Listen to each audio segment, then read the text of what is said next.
You're listening to Soap Dirt, the latest in television entertainment news. Hey there, Y&R fans. It's Belinda from Soap Dirt, and we need to talk about the coming holiday. We've got a few ideas about the gifts that Santa should leave under the tree or in the stocking of the main characters of Young and the Restless. But before we dig in, if you haven't, please reach down, click that subscribe button. Now let's dig in. First and foremost, number one, let's talk about Phyllis Summers. Instead of a gift card or cold hard cash, I feel like Santa should just write Phyllis a reality check. And maybe she can use it to rent the movie He's Just Not That Into You. No, Phyllis, Danny doesn't want you. He's never loved you, and he's not going to choose you over Christine. Get a grip and move on, and the new year is just the time for a new start. Number two, Nick Newman. Maybe Father Christmas should gift Nick with a premium membership to Tinder so he can meet a new woman and get him a gift card to a local surgeon because he needs to have that stick that's been up his butt for a couple of years now, surgically removed, and he needs some chill and a woman who's not been with his brother. Maybe a dating app is exactly the way to go. And number three, Sharon Newman. Speaking of books and movies, maybe Sharon should be gifted a copy of How Stella Got Her Groove Back. The book or the movie, either one, you know, the one about how an older woman gets her life back on track by hooking up with a hot younger guy.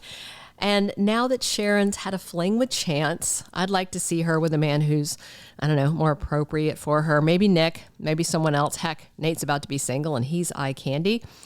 And speaking of Nate Hastings, he's number 4 on our list. I think something like a gift certificate for premium LinkedIn and a resume writing service, because I don't think he's going to hold on to the job at Chancellor Winters for too long. That dude is too crafty and shady to be happy with whatever role they put him in, so I just don't see it lasting. Number 5, we've got Jill Abbott and Mamie Johnson together. Chris Kringle should give these ladies a week together at a spa retreat. They can detox, have mud baths, champagne, and work out the kinks of hating each other over a man who is long dead. They have nothing to compete over anymore, and this grudge is tiresome. Do some yoga, find some zen, sit in the hot tub, and just stop it. All right. Speaking of bad boys, Tucker's the baddest, and he's number 6 on our Christmas list.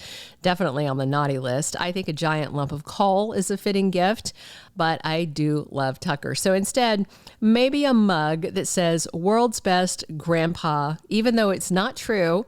Maybe it could be aspirational, something to strive for, a goal for 2024 to stop his schemes and focus on his grandson, Dominic. Number 7, we have the couple of Jack Abbott and Diane Jenkins.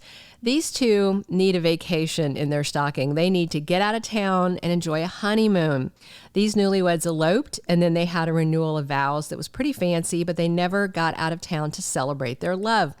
And it'd be a nice break from all the scheming and paranoia over Tucker. Number 8, the delightful Traci Abbott. She should unwrap a sweatshirt emblazoned with the phrase, "I'm the only good Abbott." Because let's face it, she is by a wide margin. And since she's been there, done that, she deserves the shirt to prove it, right? Number 9 on our list, Ashley Abbott. She needs a one-way ticket to Paris to get away from the reindeer games with Tucker and with Jabot. She was happy in France before all this nonsense dragged her back to town.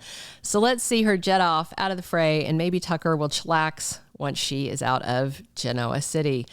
Number 10, Billy Abbott. He's been pretty chill, but he's also playing with fire, getting into situations that bring risk, which satisfy his gambler's urge. So definitely not a trip to Vegas under the tree for him. Instead, maybe an engagement ring that he can use to lock down Chelsea Newman because damn, are they cute together or what? And speaking of Chelsea, she's number 11 on our list. What should be under her tree? Maybe a 1-year subscription to Vogue because she's a fashionista. Definitely not a copy of the Poisoner's Handbook or a velour tracksuit because the girl spent months trapped in one while she was paralyzed and then faking paralysis while wreaking havoc and framing her ex for murder. Number 12 on our list, Chloe Mitchell needs to have something special installed for the holidays. I'm thinking a button on her forehead that reads Nunya. So when she starts pestering Nick about Sally or pestering Sally Sally about Adam or pestering Adam about Adam, they can just press it and it'll yell, "None your business," to remind her she needs to shut up and just zip it. Number 13 on our list is the divine and lovely Claire Grace. That poor girl needs something simple. Now that we know she's the spawn of Victoria and Cole Howard, this girl needs to reboot her life and get to know her parents from the start. So I'm thinking an ornament for the tree that reads "Baby's First Christmas," because she's going to need to be babied to some extent while she recovers from all this trauma. Number 14, Victoria Newman needs a nice box of cardstock paper she can use to print her resignation letter to hand to her dad. No way does Victoria need to go back to Newman Enterprises as CEO when she needs to devote herself to her daughter's recovery and getting to know her. Corporate shark Victoria is not who that girl needs. She needs her mama. Number 15, the man that Victoria was named for, Victor Newman. He should get an autographed copy of this great book I heard about. It's called I'll Be Damned, and it's by some guy named Eric Braeden. He's some sort of actor or something, but I think the mustache would enjoy that read, so that definitely needs to be on his list. And his wife, Nikki Newman, is number 16 on our list. Her present's harder. I don't want to make a joke about getting her a bigger flask because it keeps running out, because you guys will get mad at me about that, so I'm not going to make that joke. I think instead, maybe an all expenses paid 3-month trip to a really fancy rehab place. You know, the kind that's like a spa where you can get massages, ride horses, and arrange flowers while detoxing from alcohol. That poor lady never wanted to fall off the wagon, but she's off and she needs to clean up and her family needs to help. She definitely needs rehab. And so that would be nice. And it should be in a nice place because she did not bring this on herself. So she shouldn't be someplace harsh, right? All right. Number 17. In the vein of Traci Abbott, my next person, Abby Newman, I think she'd get a personalized t-shirt or coffee mug, only hers would say, "Hey, I'm a Newman too, remember?" And then on the bottom of the mug or the back of the shirt, it could read, "It's not my fault Mom stole Victor's sperm." I think that'd be great. All right, number 18, Adam Newman is a tough one. I will say this, I doubt there is one thing on Adam's Christmas list this year because he already got what he wants, and that's Sally Spectra back in his life, his heart, his bed. So yeah, he's good. He's good. He doesn't need anything.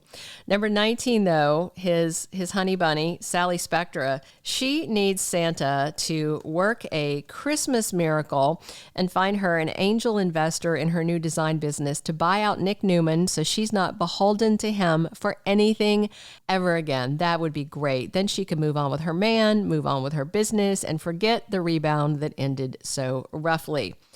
Number 20, Christine Williams and Danny Romalotti's Christmas presents are really easy. A one-way flight to anywhere in the world. One way. Did you hear that? One way. They like Hawaii, right? Go there and don't rush back.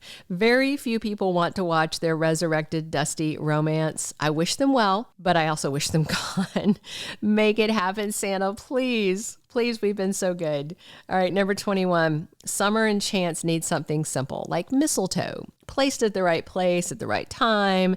And, you know, when his girlfriend Sharon is not around, I'm shipping them. I will admit they're cute. So I'd like to see it happen, if not at Christmas, maybe by New Year's. Devon Hamilton should get a sweatshirt too. He can wear it when Abby wears her I'm a Newman too shirt, but his should read Daddy Issues because he definitely has plenty. He lost the man who adopted him as a teen and who was Neil Winters. Loved Neil Winters. He wasn't always a good dad, and Devon wasn't always a good son to him with all the stuff with Hillary Curtis, right?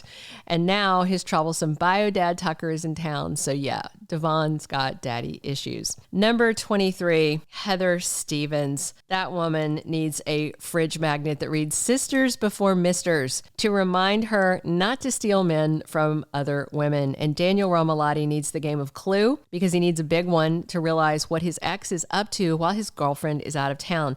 Heather didn't want him until Lily got him cleaned up, fixed up, and shiny again, and now Heather is swooping in. That's not cool, and it definitely means she deserves to get grinched this Christmas. Audra and Kyle, they are number 24 on my list. An all-expenses-paid trip to the STD clinic because we don't know what Tucker's been doing, and she's been doing Tucker and Kyle, and I think a brand new mattress and sheets because She's got a revolving door of lovers. I'm not shaming her. She is gorgeous. She is fit. Who can blame her? Really, who can blame Kyle? I mean, but that mattress getting bounced on by several men is just icky to think about. So yeah, maybe a brand new Select Comfort with a really good mattress protector. All right, the last one on my list, number 25. Evil, rotten Jordan Howard. I think she needs an all expenses paid trip to prison from Santa. I mean, that's all. Really, she's awful. Or Victor could get her some lessons in gardening, by making sure she's pushing up daisies soon. I'd be happy with that too. All right, that's everybody we have on our Christmas list right now. Please click subscribe. We hope you enjoyed this little bit of Christmas fun. Definitely drop your ideas if you have any ideas for presents that you wish for the residents of Genoa City, and come back soon because we're always here talking Y&R 7 days a week. And as always, this is Belinda from Soap Dirt. Thank you for being a loyal listener. Follow us wherever you get your podcast, because you don't want to miss the next episode. Soap Dirt is on all the major podcast platforms, including Apple Podcast, Spotify, iHeartRadio, and more.